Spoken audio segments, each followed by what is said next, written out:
அனைவருக்கும் வணக்கம். கிறிஸ்துமஸ் வந்துவிட்டது. எனது அருமை கிறிஸ்தவ அன்பர்கள், நான் சொல்லும் நல்லதை ஏற்றுக்கொள்வீர்கள் என நம்புகிறேன். கிறிஸ்துமஸ் தாத்தா உடை வாங்கி ஊர்வலம் சென்று வீடு வீடாக இனிப்பு வழங்குவதை கைவிடுங்கள். ஏழைகளுக்கு உடுத்த உடை வாங்கி கொடுங்கள்.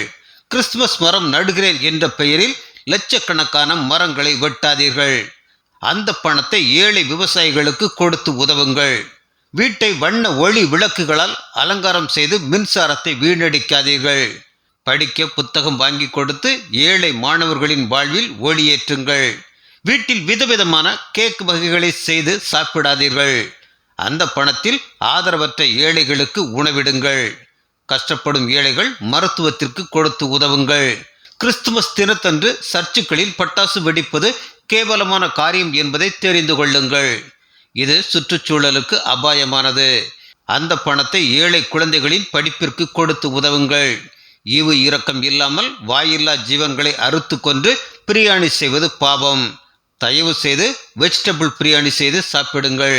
கடைசியில் மிக முக்கியமாக தசம பாகம் கொடுப்பதை நிறுத்துங்கள். மழை வெள்ளத்தால் மக்கள் வீட்டை இழந்து உடைமைகளை இழந்து பரிதவித்துக் கொண்டிருக்கிறார்கள். அவர்களுக்கு உதவி செய்யுங்கள். சுற்றுச்சூழலுக்கு கேடு ஏற்படாதவாறு கிறிஸ்துமஸ் பண்டிகையை கொண்டாடுங்கள். Go green Christmas. நன்றி.